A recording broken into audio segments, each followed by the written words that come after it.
I really appreciate the invitation. Thank you so much, CME. I am honored to be here. I was here on Monday for, I don't know if you guys, were you at the festival on Monday?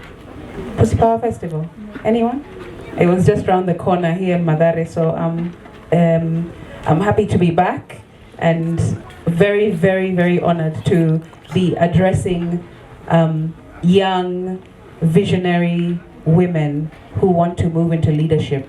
There's nothing more important. There is no greater decision that you can make than saying, you know what, I can see the problems around me, I can feel that there are issues that are unaddressed, and I want to put myself forward to serve and offer solutions. So I think for that, I really appreciate and congratulate every single woman here for taking that very bold step. It's not easy.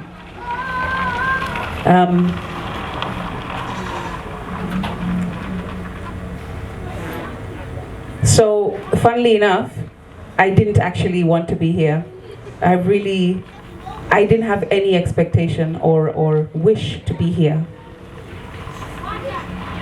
The reason I say that is because studies show that no group is further behind than young Black women and girls with disabilities in Africa, because we carry multiple burdens of discrimination.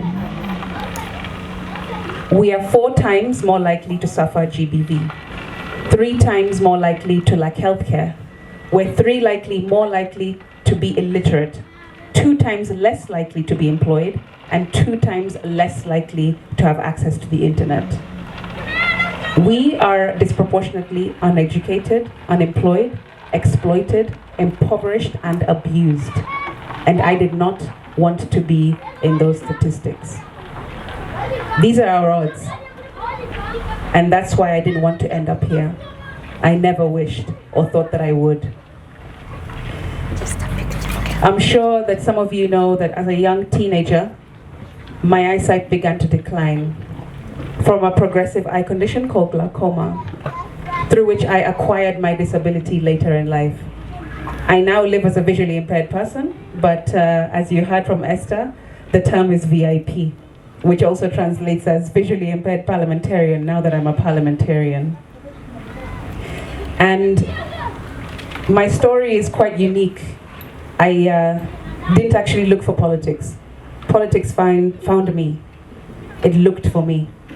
I've always known that I have a sensitivity to protecting people, protecting people's rights. And since I was a young kid in Mombasa, where I grew up, when I still had my eyesight, I've always had a propensity towards like problem solving, towards standing up for the underdog, because I believe I've always been one. Even when I was a young child in Mombasa, I was born in Bombolulu, and then I proceeded on to high school after primary to a British system school. And when I was in that British system school, I was the odd one out. I was the kid with the accent. I was the young girl who didn't come from money, perhaps like the other European kids and the British kids in that school had. And so I always have had this inkling, especially I guess being the last born in my family, where you always have to fight. You have to always fight for your rights when you're a last born in a family. So I think that's where it came from. This need and desire to always say, you know what, I can't be left behind. I want to also speak up because I think that I have something to say, and it's important for me to say it. So that carried on when I was in school, and that put together with my love for performing arts, for singing, for drama, debate. I was always put forward for theater, talent shows, things like that. So I put those things together, not knowing that one day I'll be using them in the 4th Senate of the Republic of Kenya. But I carried on in school. I didn't love, the chemistries and the physics and the biology of learning, but what I did love were more of the social and humanities subjects, and gravitated towards them for sure. And I was also really avid at sports. I used to swim for my province, Coast Province actually, in international swimming galas. We used to come here to Kasarani a couple of times a year to swim for my province, when we still had provinces. Before we have counties, we had provinces. So I used to swim for the Coast Province. And I used to play basketball as well, and just really into sports in general. Netball, tennis, anything that I could find myself sort of being active in. And then I moved on to university, as you heard. I went to the University of the West of England in Bristol in the UK, which is just close to Wales, on the border of England and Wales. And I studied film and theatre. Carried on with my sports, but at that time, my eyesight was steadily, like I said, declining slowly. Every single year, I could see less and less and less and less. But I didn't want to show anyone. I used to do all that I could to actually stay in the background, to not be seen, so that I don't have to humiliate myself or embarrass myself or have, my fellow students or kids point and say, huyu haoni, ha ha ha. I didn't want to embarrass myself or stick out. So in university, I still carried on. I struggled, of course. I used to use my own tactics, let me say, strategies and processes to try and hide the fact that I was going blind. I used to always sit at the front of the lecture room, for example. I always used to read before class so that I am already aware of what I'm coming to study. So I used to ask the teachers, the lecturers, what are we studying tomorrow, so I can read first, and then I come knowing what is already going to be projected, so I don't have to worry about reading the projector, if that makes sense. So I had all these different strategies. I never used to go out in the evenings. I tried as much as possible to ensure that my lectures were during the daytime where there's sunshine, so I don't have to walk back in the dark or get a bus at night. So all of these strategies, all so that I wouldn't have to be seen. But the funny thing with life is that when you're called to do something, it doesn't matter how hard you fight not to do it, somehow it will find you. And that's why I say politics found me. I came back to Kenya with my degree in hand, and I wanted to go into media. I wanted to to work in one of these news houses, the big ones that we all know, the Nations, the Standards, etc. Because that was what my degree was in, media, theatre, and film. But they looked at me. By that time, I had already had my first surgery, and a lot of my eyesight had disappeared because the surgery did not work in 2010. So when I came back home in 2013, 3 years later, when looking for a job, trying to fit into Kenyan society, I found I had so much more discrimination just because I'd lost my eyesight. Because remember, before I left Kenya, I had eyesight, yeah? And then when I came back to Kenya, I had none. And so I had lived on both sides of the coin. And people were not used to, of course, seeing me with a disability. They didn't know how to handle me, they didn't know how to react to me or act around me. And of course, like I said, the employers as well were like, you've come with a degree, we can see it, yes, you've worked at BBC in the UK, yes, but you're visually impaired. How do you expect to do this work? Can you really do it? And I used to always say, well, why don't you try me? How about you try and give me an opportunity, a chance? But they didn't give me a chance. And I know that's something that you guys can identify with, isn't it? Living in a way, or people seeing your environment and thinking, you can't do it. People seeing that you're a woman or a young girl and thinking, you can't do it. People expecting that because you have this kind of family or you come from this kind of a background or tribe, they say, you can't do it. For me, it was my disability. They saw my disability and thought, no, you can't do it. So at some point, I decided I'm no longer going to look for a job. I'm going to create one for myself. That's what I decided for myself. Because everywhere I went, I was being rejected. Everywhere I went, I was being told, I can't, you can't, you can't, you can't. So every time I heard no, I decided to think next. You're saying no? Let me think next. So my next was to no longer look for a job, to start looking to create my own job for myself. So I became a consultant. I worked with different smaller organizations in Mombasa and here as well, in Nairobi as well. I used to travel on the night bus because that's all I could afford. It was about 700 shillings at the time to travel at night on the night bus. Then I get to Nairobi and then I start hustling. Remember, with my eyesight still declined.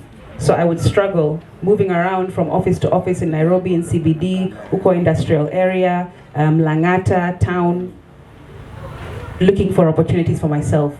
And I think that's one thing I need to highlight as a leader. You can't wait for people to hand you things. A leader doesn't wait. A leader actually leads. That's the whole point of being a leader. You lead yourself so that later in life you can also lead other people. But you have to learn how to lead yourself first. How to be able to pull yourself up by the bootstraps and say, I'm going to do it for myself. Nobody else will do it for me. Nobody else is going to come and support me, hold my hand. It's okay. That's fine. Let me try and find a way to do it for myself. Problem solve. That's, I think, the first thing I want to highlight for you as women in leadership. So I carried on, and then I decided, let me try and do something with my music, because I was also a musician and I really loved music. I wrote, I sang, I played the guitar, etc. I performed. And let me tell you, the first time I got a gig in Mombasa.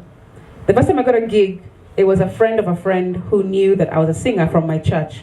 And he said, oh, there's somebody who's starting an evening, a night of singing, like a live music in Tuapa.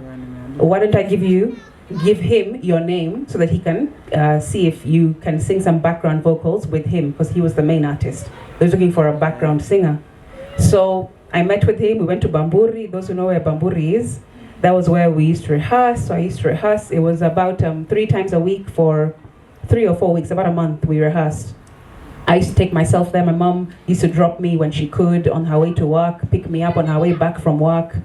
And then we finally had the gig day, the first time that we had this live performance in Mtwapa. So I sang my heart out, did everything I could do, did my best. And then at the end of the night, usually you go to the backstage and you have your dinner, you have your soda, etc. as you're sort of like winding down, and people are setting down the stage, packing up all the instruments. So at the back, I asked him, so I want to go home, it's kind of late. It was about 11:30, 12 at night. And I was, of course, just a young girl. So I requested if I could leave early and not just hang around for the after party. So that also meant that he needed to pay me. So he was like, oh yeah, cool, let me da-da-da-da. Akatoa pesa. And as he did that, remember, my eyesight is not very good at this time because I'm back in Kenya, right? This is post-2013. So he puts money in my hand, folded. You know the way sisi wa Kenya tunapenda kufu. I don't know why we'd like to do that. We're so shy about money. We have to fold and fold and fold until it's like this big. But he folded the money and he put it in my hand. I was like, okay, thanks a lot. So I was getting a ride with a friend and we were going on a tuk-tuk. And then from a tuk-tuk, we'll enter a matatu to go to Lights. If you guys know where Lights is, the Nyali Bridge. And then from there, I would take a piki-piki to my home. So in the tuk-tuk, I didn't check how much money he had given me because I knew he had told me 15. And then we entered the matatu. So then now I was saying goodbye to my colleague. He was my bandmate. He was also he's going to town. Me, I was now going to Bombolulu. And then he was like, so are you going to be okay? You're boda boda, let me call somebody, you'll be fine, yeah? Unaizo pesa zako? I said, yeah, I'm fine. As I entered the boda boda and the boda boda took me home, I took out the money to give him some change and found that it was 1,500 shillings. Not 15,000, the way I thought. Oh, no. 15, and I spent about 600 on the transport. The tuk-tuk we shared, and then the matatu to Lights we shared, and then now the boda to my house, near to the gate, I paid. So I actually just remained with just about 800 shillings after spending a whole month, remember, practicing and rehearsing, going and spending cash back and forth 3 times a week for 4 weeks. So in that scenario, which is my second point I think I'd like to share in leadership, is that assume nothing, question everything. Yeah, assume nothing in leadership. If you want to become a leader, or that is what you're aiming for, whatever level or degree that you want to take it, your leadership, make sure that you assume nothing and you ask questions always. So fast forward, I did a lot more music. It was a bit more successful than 1,500 shillings at least. I met up with many artists in Nairobi, including Eric Wainaina, Victor Say, Sauti Souls, so many other people, Maya von Lekau, I forgot her name, but yeah, many other artists, basically big artists. And we started collaborating. I did a lot of BGV, which is background vocal work, etc. And as I just, grew my name, that was just slowly. And another part of leadership is if you want to go far, it's okay that you're walking a bit slow. Be steady in your walk. Don't try and get from point A to point Z in a flash, because as easily as it comes, it can also disappear. And I think that there's value in taking one step at a time and giving yourself opportunity to grow in every step of the way. Don't rush the process is what I'm saying. That was my third point. So I did that. I did a lot of grinding in Nairobi, etc. Lots of late nights, late night studio rehearsals, recording sessions, etc. And then finally, 2019, we did a fantastic song. I'm really proud of it. Extravaganza came out and it was a real hit. You guys all supported us, etc. And then fast forward after that, I joined, during that time, I was also working with an NGO called Open Institute on State House Road. And they were doing work with disability. And at that time, of course, as I said, I had already acquired my disability. And I was very, very active in advocacy work and activism. And it's at the time where I met lots of grassroots human rights defenders, female HRDs in Madare, in Koch, in Njenga, etc. And we were all sort of like moving around together as a unit of women HRDs, talking about all types of issues. And I was leading in talking about disability, trying to make people understand that you shouldn't stay at home, you shouldn't keep your loved ones with disabilities at home, etc. Just advocacy work. And then fast forward, my political party, I suppose there were some people who had seen my work, who had heard of me, etc., of course, being members of the same political party. And they encouraged me and they said, have you ever thought about being a woman rep? And I said, nah, politics, siyasa. That's not for me. I'll just be a leader, uko nyuma. And remember my story before when I was saying that I was trying to hide myself with my disability. I was like, no, I don't want to be seen. Let me try and do as much as possible to have strategies so that I'm not noticed. Same thing was happening at that time. I was like, no, not me. I don't think I can do it. It's not really for me. Politics is dirty, etc. Everything that you guys, I'm sure, all believe and see about politics. And they kept planting that seed in my mind. Every time, sometimes we'd be in rallies or campaigns or just visits, etc. in the community. Crystal, you should think about it. And I'm like, okay, sawa. Me, I'm a musician. I'm okay, but thanks.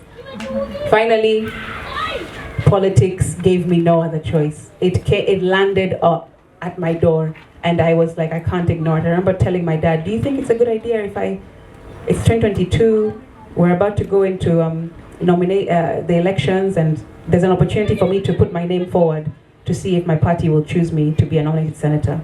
And my dad said, very confidently, by the way, he said, absolutely. I can absolutely see you being an MP. In fact, you're probably more clever than half of those people inside there.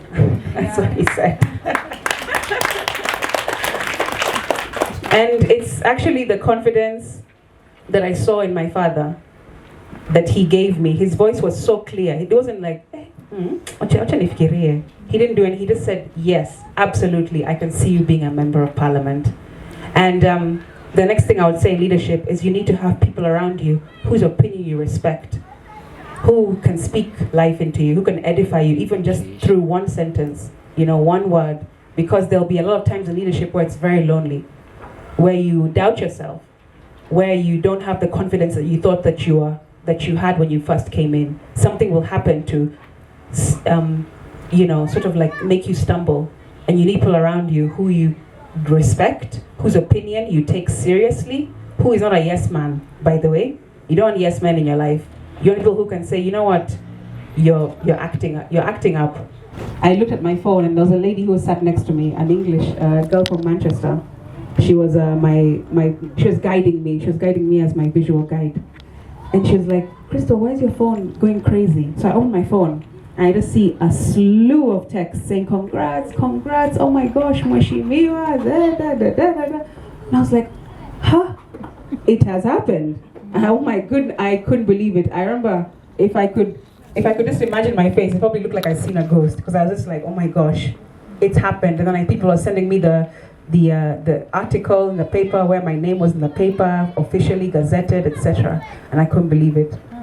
So here I am today, and I just want to encourage, apart from what I've already said, and I feel like if you followed my work or me in Parliament or just anything that I do or say, one thing that I really advocate for and I want to say again here is make sure that your decisions today don't betray your tomorrow. As women, there's many more stumbling blocks than there are for men. And men will use everything they can against us to discredit us, to make us look like we're less than or incapable or inadequate. So make sure that your decisions today, as even before you decide where it is you want to lead or getting into that position, wherever it is, make sure that what you're doing today or what you're deciding will not betray you tomorrow. I give you 4 examples, and I call it HALT. The acronym is HALT, H-A-L-T. Get to know who you are and your attitudes and your behaviors and what you are prone to do when you're hungry. And I mean that in the physical sense, yes, when you're actually hungry, because hungry people are also angry people. Yeah. But I also mean hungry as in when you are tempted. Yeah. When you're tempted, that's what I mean when I say hungry. Whether it's monetary temptations, whether it's favors, in terms of temptations or favors, promises of elevating you to here or there. When you are hungry, you're more vulnerable to do things that maybe are out of your character. So make sure you understand who you are and what you're capable of when you're hungry, and check yourself, in those moments. Make sure that you check yourselves in the moments where you're angry. Some of us have a very big temper, and you know what? It's all right, because we have gone through a lot as women, right? Yeah. We're very defensive, we're quick with our mouths, we have the comeback, the clapbacks are just there at the tip of the tongue, right? But make sure that you know who you are when you're angry. What do you act like? What do you say? Where do you go? How do you behave? Because when you're a leader, you need to be able to control that. As a leader, everyone is looking at you at every single point. Even when you think no one is looking at you, people are looking at you. Not just when you're in the office or in the boardroom or in chambers or on the platform like this, but they're also looking at you when you're in the restaurant, when you're in the supermarket, when somebody sees you on the street and goes, oh my gosh, can I have a picture with you? And if you're angry in that moment, what do? Because that'll leave a lasting impression on everyone around you. L, make sure you know yourself and what you act like and your behaviors and your attitudes when you're lonely. As women, that one is usually used against us. And I'll tell you for free, even now as I stand before you, people approach me with offers, with suggestions, let me say, of sexual favors and the like, because they're like, oh, you're a single young lady, you must need a bit of, comfort.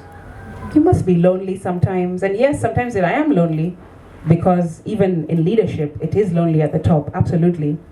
But if I make decisions when I'm lonely, those decisions will come back to haunt me in the future. People will use them against me in the future. So know yourself. What do you act like when you're lonely? And lastly, T, tired. When you want to give up, when you feel like you have no more strength, when you feel like you have been put in the blogs so many times, when your name has been, or your reputation has been discredited so many times, when people start rumors about you all the time, and you just get tired, you're just like, I'm exhausted, I can't do this anymore, I can't. I already have my kids at home, I have my family I take care of. This public life, screw it. Sorry for my French. Pardon. But what do you do when you're tired?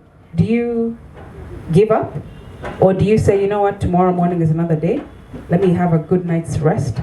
Let me pray. Let me do some self-care. Let me take a day off.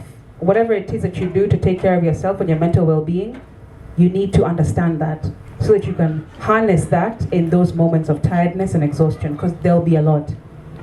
If you look at me, I know you don't know my life from day to day, moment to moment, hour to hour, but you can even ask Sandra, my PA here today. how much I do in a day-to-day basis. Even there's some things she doesn't even know because I don't want to tire her. So I do things on my own sometimes. But there will be a lot of times as a leader when you're tired. So think of those moments, your halt moments, and make sure that you have your boundaries, and make sure that you have your non-negotiables and your self-care routines in those moments. That's what I would really encourage. I would also say that it's important when you're wanting to be a leader, especially a woman in leadership, that you understand why you want to be a leader. Why do you want to do it? If you want to get into politics, whether it's MCA, MP, senator, ministries, presidency, why do you want to do it? Is it because you think there's money? Is it because you think there's fame, notoriety? Or is it because you want to leave legacy? Or is it because you want to create impact? What's the reason for you wanting a leadership role or to be a leader? You need to interrogate that within yourself, because that's what will anchor you through these halt moments and even beyond that. Because I believe that the function of a leader is not to create followers, but to create leaders. That's what you must want to do as a leader, to empower others so that they can take your spot and you can move to the next, right?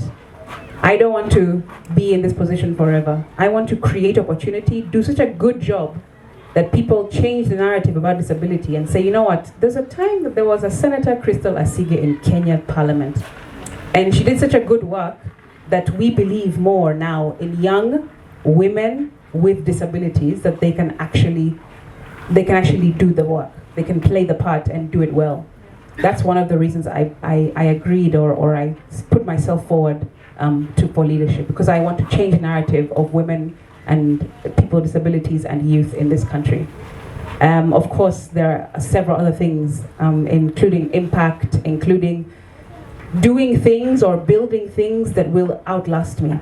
Because one day I'll die, I could die tomorrow, could die today. But what will people say that Crystal left behind? The work that she did, how did it help somebody? How has it empowered another person?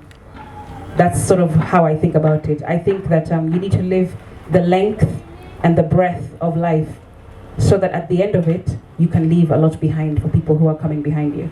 So, I mean, you need to understand why you want to be a leader, interrogate that, ask your two or three close, remember I said, find 2 or 3 people in your circle, talk to them about it, ask them, hey, these are my reasons for becoming a leader, what do you think of them? And tell me, don't BS me, tell me the truth. Is it real or am I playing myself, yeah? That's what you need people around you to tell you the truth. And in every small thing that you do, I think just do your best. No one can take away from you your effort, so just do your best. So long as you know you're doing your best and you're giving your best, you can't help everyone. I'm a very empathetic person. I don't know if you guys have done the 16 personalities test. Has anyone ever heard of that? You have? Yeah, I've done it, and I'm an INFJ. INFJ, I is for instinctive. No, is it? Let me ask myself.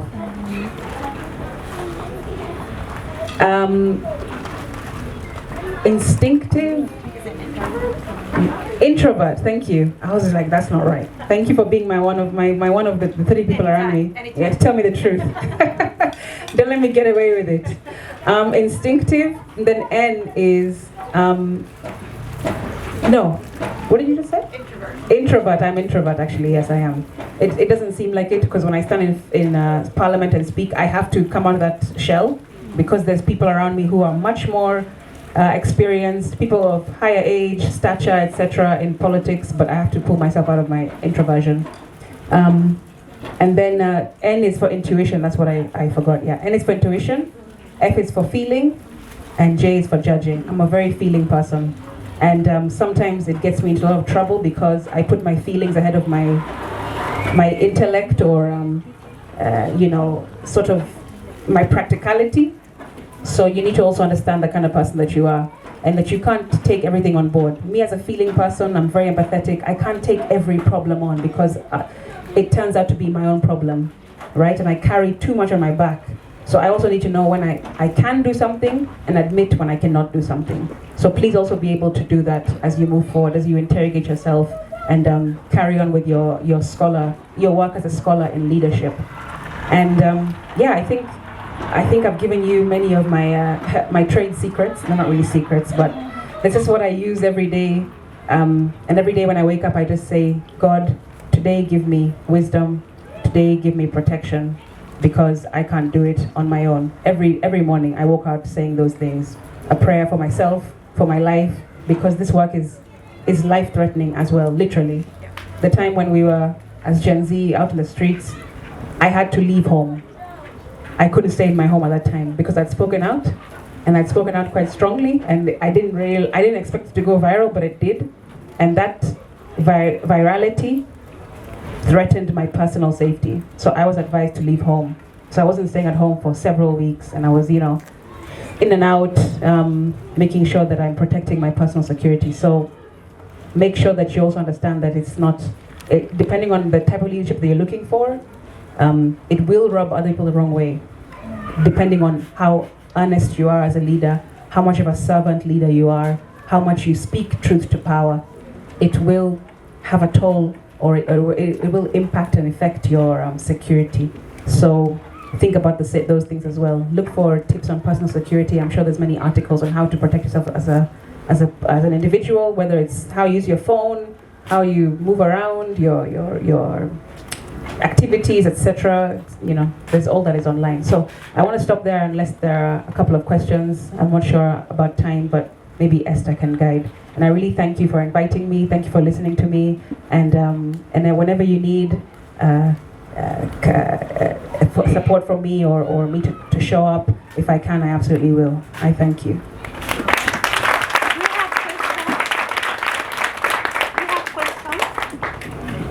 Yeah. We have one question. Scary when I get too loud.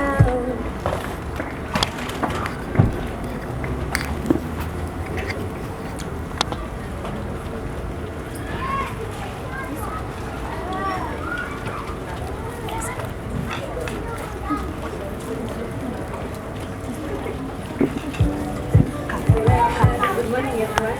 Good morning again.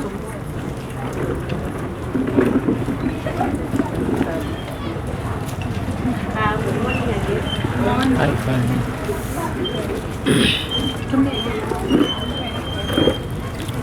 How are we feeling? Are we inspired by Crystal key speech? Are we inspired?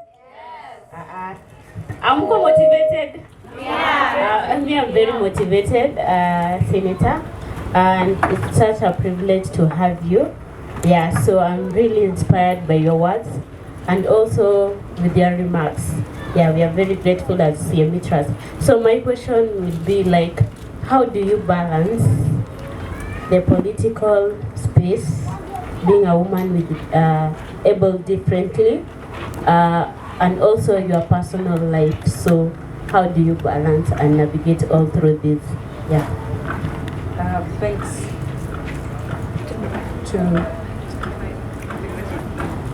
Thank you for that question. I'm not sure that I do balance, and I don't know if there can be a balance. This is my honest answer. I think that every day, every week, every moment that I'm working in these different roles and wearing these different hats, whether it's music, whether it's politics, whether it's advocacy work, whether it's my personal life, I think it's just about, maybe today my work needs 70% of my time, and my personal life and my friends and family will have to just accept, humbly, a 10% for them, making it 80, and then maybe my work with disability and going from community to community, supporting the community, is 20%. So I don't think it can be ever a perfect balance. That's what I've learned. But it just needs for you to be aware that, you know what, the last 2 months I've gone really hard in terms of my work and giving myself and pouring myself out to other people and giving my time. So now I need for the next 2 weeks just to give myself and my family and my friends and my personal life more time. Does that make sense? Yeah. You have to just balance like that. It cannot be a perfect 50-50. One day it's 80-20, another day it's 70-30, one day it's 99.9 to 0.1. But you just need to understand what point you are in, accept it, make sure you communicate with your people, those who are loving and caring for you, to say, hey, you know what, I only have 10% today. I'm really sorry. Can I just sit in your house and sleep? I'm sorry we can't talk. I just need to sleep. Allow me. And if they love you and they care for you, friends and family, they'll be like, it's okay. Just sleep. And when you wake up, or whatever it is, you know?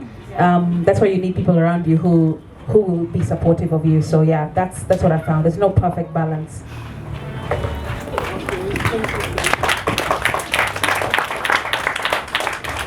On to my second question, which will be the last. Has it ever occurred that at a point you were like giving up, and what motivated you to taking up and also rising up to occasion? Yes, challenges are a lot. I think I've been blessed to have seen challenges since I was a kid, since I was losing my eyesight. So for me, challenges is not a new thing. It's not something that I've never experienced. I've experienced very, very, very heavy challenges. I don't know if you can understand. I don't know if there's anyone with disability here, but growing up or being born without disability and then having to accept a disability when you're just a teenager, moving into your young adulthood as a 20-year-old, it's very hard. So I think that God gave me that strong back early on. So because perhaps, of course, he knew that later he's going to put me in this position, right? And I will have at least have grown a thick skin and a strong back. So when it comes to challenges nowadays, I take it more positively. I see it as an opportunity to learn, an opportunity to grow, and I always know that no challenge will last forever. There will be sunshine tomorrow, is what I'm saying. And before every bright day is a dark night. You've heard those kinds of sayings, right? Yeah. You have to just almost hold on to, it will get better. It may not get better right now or tomorrow or the day after, but it will get better. It's what you're doing in the meantime. What are you doing in the meantime before whatever it is that you're hoping for gets better? Are you sitting around? Are you moping? Are you throwing a pity party and inviting everyone in the neighborhood to come and dance with you in your pity party? Or are you saying, you know what, I'm going to use this time in the darkness, this time when no one can see me, to dig in my heels, learn more about myself. The first thing that you feel or that you think or that you believe or perceive in a situation, try and go into that direction. Don't talk yourself out of it. Don't try and explain it like, pana. If I explained my way out of, accepting to be a nominated senator, I would not be standing in front of you today. I'd still be in Mombasa. But it was my dad's voice, and when I heard his voice saying, yes, I can see you doing that, my first instinct was not, shit. It was more like, oh, okay, I maybe. And that's what I went with. Even though there are challenges that continue, I still hold on to that fact and that belief. So I would encourage everyone to do the same as much as possible. I think we have one. Yes. She has requested the last one. Sure. Hi, Crystal. Hi. So my question is... What's your name? Oh, my name is Lindsay. My question is, as in, how did you know that this is the right path to follow, or this is the right decision to make as a young girl on her 20s? And also, did you have a mentor, or you just woke up one day and said, I can do this, I can, Yeah, really good questions. Funnily enough, I'll start with the mentor question. I've not really had one person walk me through, because as you can see, or maybe you will be able to understand if you look into my life and my journey has been like this, like up, down, in, out, round, round. It's not like a linear. It's not like primary to secondary, secondary to college, college into a job into the, it's not been a straight path, Because like I said, I've had many, I've just shared some of my story. There are many points which don't line up in one direction. Yeah, especially as a young girl with disability, etc., and my circumstances that I've gone through. So I've not had one mentor. What I've been able to do, however, is to pick the best parts of different people that I see, and then create like my own Frankenstein of a mentor, like my own imagination of a mentor, whatever it is. I'm like, I pick a bit from my primary school music teacher because I really loved her confidence and how, you know, she was never shy and she would always speak out. I still remember her, Miss Jadav, with her guitar. She was very, you know, she was very much a hippie. You know this word hippie? Like with her flowy skirts and, you know, her, you know, wavy hair and her guitar on her back every day, just, you know, flower in her hair.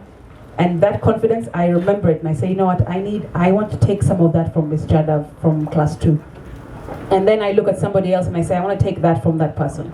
And I want to take that from that person. So maybe there's something that you've heard from me today that you're like, I want to take a little bit from Senator Crystal, you know, and take that with you, because I don't think anyone can be a perfect representation of what you will be, because you are not a second-rate version of somebody else. You're a first-rate version of yourself, right?